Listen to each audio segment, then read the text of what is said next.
எங்க பார்த்தாலும் சாராய கடை, டாஸ்மாக் கடை. சொன்னாங்க பாரு, அந்த அம்மா சொன்னாங்க பாரு, தெளிவா சொன்னாங்க.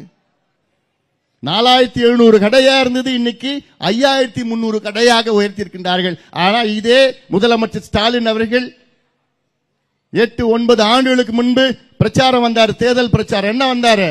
நாங்கள் ஆட்சிக்கு வந்தால் முதல் நாள் முதல் கையெழுத்து பூரண மது விலக்கு.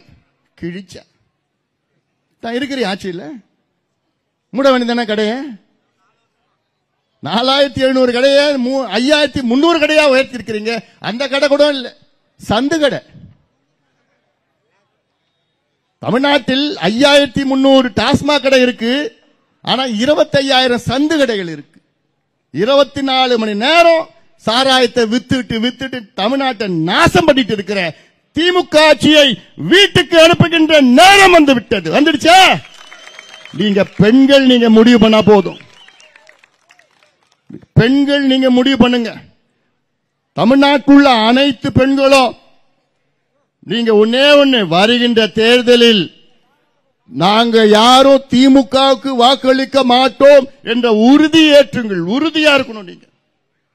ஏன்னா தேர்தல் நேரத்தில் பண மூட்டை எடுத்துட்டு வருவான், கொள்ளடிச்சு எடுத்துட்டு வருவான். அந்த பண மூட்டை எடுத்துட்டு வந்து தேர்தலுக்கு முந்தின நாள் தேர்தல் அன்னைக்கு 1000-2000 கொடுப்பான். அப்ப உங்க மனசெல்லாம் மாறக்கூடாது. ஏன்னா உங்களுடைய பிள்ளைகளுடைய எதிர்காலத்தை நம்புங்கள். உங்களுடைய பேத்தி பேர பிள்ளைகள் எதிர்காலத்தை நீங்கள் நினைத்து பாருங்கள். இது மிக மிக முக்கியம்.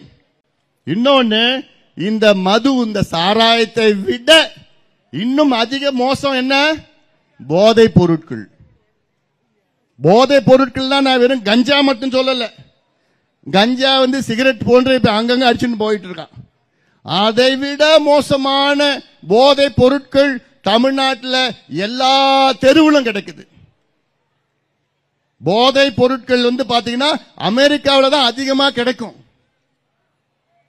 அமெரிக்காவை விட அதிக போதை பொருட்கள் தமிழ்நாட்டில் வித்துட்டு இருக்கிறான். என்னென்னமோ பேர் சொல்லிட்டு இருக்கிறான்.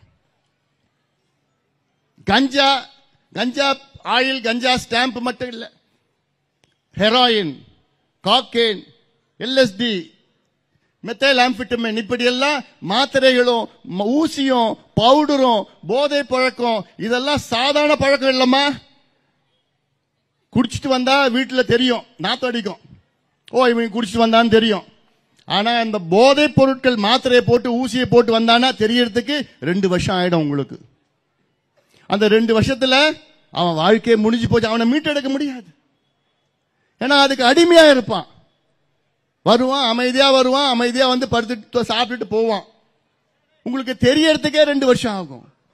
இது எங்க தெரியுமா இருக்கு? ஒவ்வொரு தெருவிலையும் வித்துட்டு இருக்கிறான்.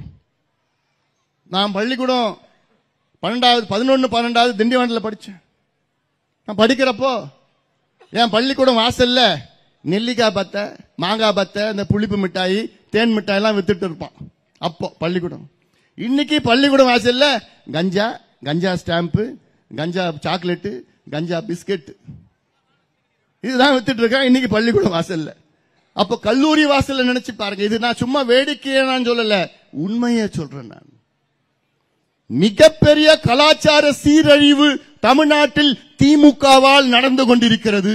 அதை நீங்கள் தாய்மார்கள் புரிந்து கொள்ளுங்கள், பெண்கள் புரிந்து கொள்ள வேண்டும். இல்லனா அடுத்த முறை தப்பி தவறி திமுக ஆட்சிக்கு வந்தாங்கன்னா உங்க பிள்ளைகளை நீங்க மறந்துடுங்க, பேர பிள்ளைகளை மறந்துடுங்க. மறக்க முடியுமா?